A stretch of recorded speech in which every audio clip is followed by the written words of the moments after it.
There's only four main drivers of any market, which is basically the reason why people buy your shit, which I think is really important to know because when you understand this, it's going to make it easier for you to sell what you do and position your business in a better spot to get more people to say yes to buying stuff. Okay, so this applies to any market. So then what we'll do is apply it to construction industry. Okay, the number one way is by innovation. So think like iPhone. As soon as the iPhone comes out, everyone wants one because it's the latest, greatest, shiny, new thing. It costs three times more than a phone was at the time, probably even more than that. iPhone's like £1,000 now, whereas there's a lot cheaper phones out there for 200 quid. But everyone wants the iPhone because it's the most innovative, new, shiny thing that people want. So people will pay money for new, shiny shit. It's just facts of life. Like the money equation comes out of it because they value it, the new thing, the new innovative thing, way more than the money that they've got. The second thing is convenience. So think like Amazon. Amazon have actually blown up because now you can order stuff and get it delivered the same day. People want shit now. People don't want to wait for stuff. Convenience is worth money.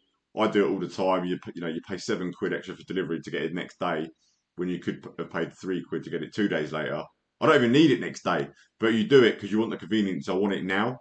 Everyone wants shit now, so convenience is a massive factor to why people buy. The next one is price. Obviously some people they only want to buy on price, so you've got people that go to an Iceland or a farm foods over a Waitrose because they're buying purely on price. They're a different type of person. All they care about is cheap, cheap, cheap, cheap, cheap. They want to put everything on credit. They want to get the most bang for a buck out of every single thing because they're just driven purely by price. Then the last thing is relationships, which is where people buy from the people they like, they know, and they want to do business with. So think like someone buying a car. If you're going to spend a lot of money on an item and you go into a dealership and the sales guy's a complete knob, or he looks you up and down because he thinks, well, you can't afford that car. This happens. This shit happens. Although you really want to buy the car, you don't want to buy from that dickhead. You don't want to buy from him because he's pissed you off. So the relationships in that instance causes the breakdown. Now you're going to drive to a different garage, and I know this because I've done this myself. I've deliberately driven further away or travelled, and spent the time to travel to go to someone else because I would rather buy from them. So relationships are a key part of buying. So now we know this. People only ever buy on one of those four. There might be a bit of overlap on some instances, but they're the main four key drivers of a buying decision. Let's put our construction hat on, the industry we're in, and go, right, what applies to us? Now, number one, obviously, innovation can't really do much there.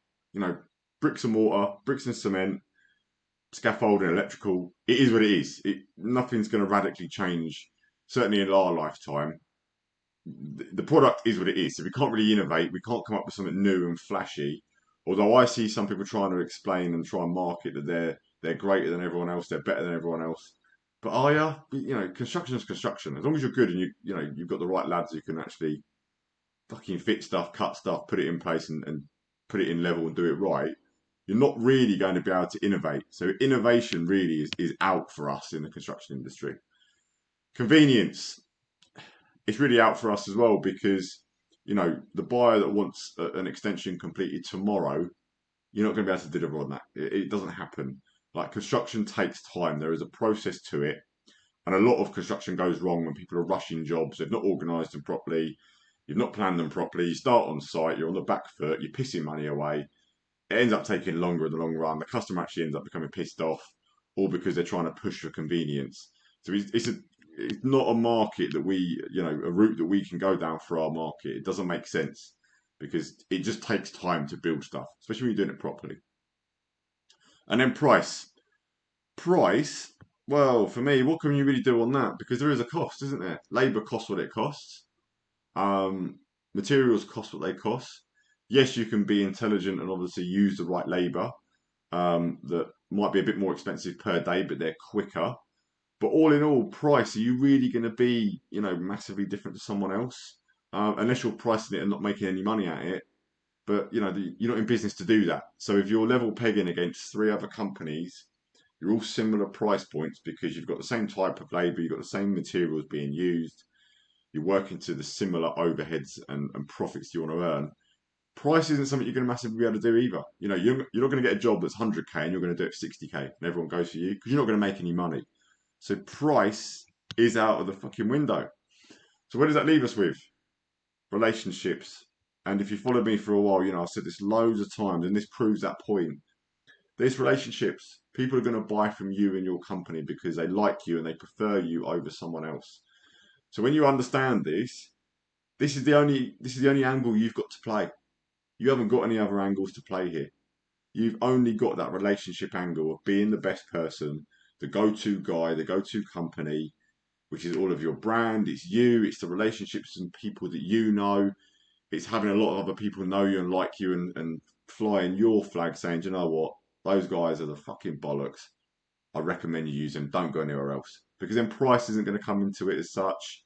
Um, and the other bits that we talked about. But the more good relationships and the more influential as a person that you are, the more work you're going to get. And this is where people dominate. And this goes way up the food chain as well.